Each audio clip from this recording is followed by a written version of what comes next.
I'm Fiston Muganda, and I'm from Africa. That's all. I'm actually an English language self-taught learner, so I learned my English through YouTube videos, and now I speak English amazingly. And people are like, your English is good. Yeah, I self-taught myself. I was I was just this egg, an egg that didn't have a really clear, origin, a clear definition of 2016. That's where my story began, like in a refugee camp, you know.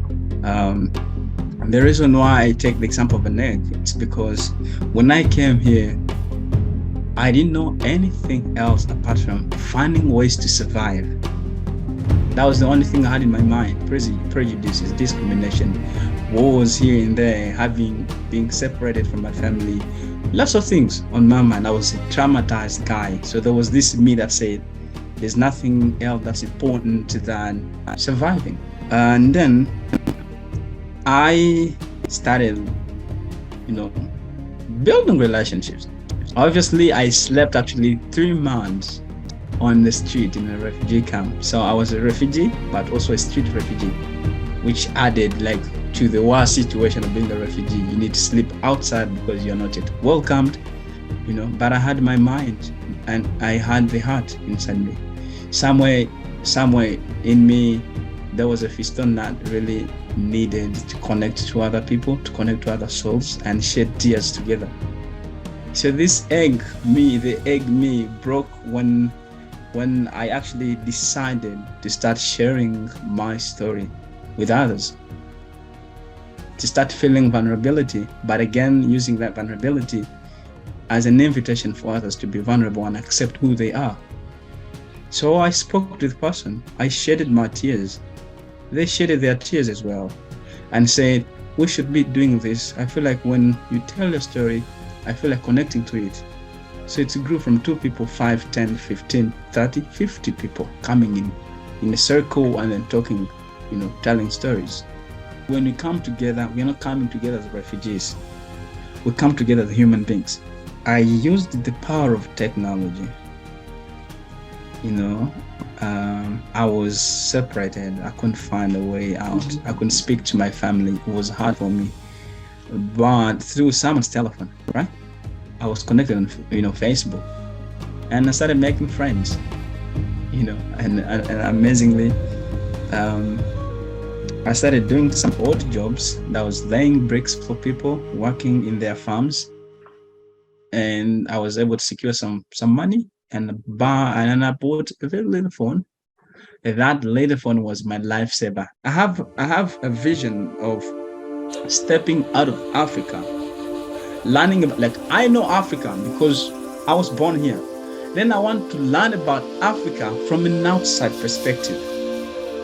That's the only way to picture the height, the weight of how Africa is being labeled outside there, right?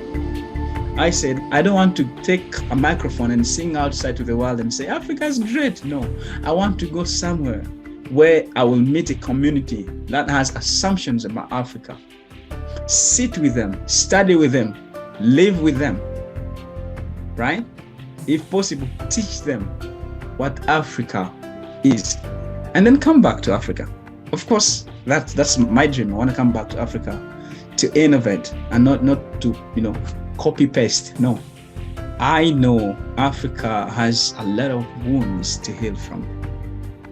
Right?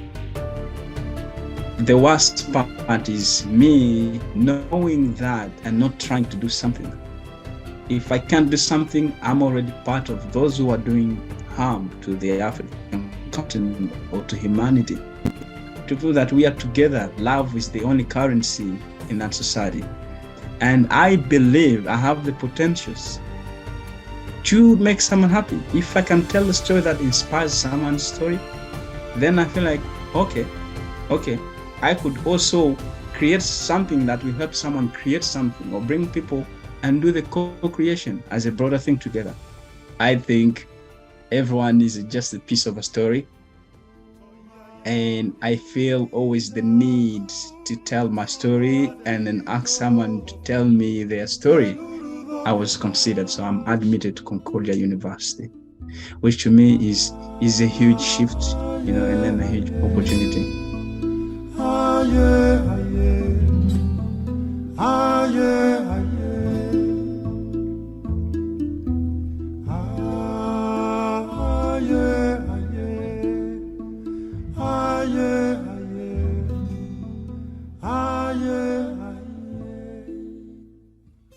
Well, you don't know me until you know that I'm part of who you are.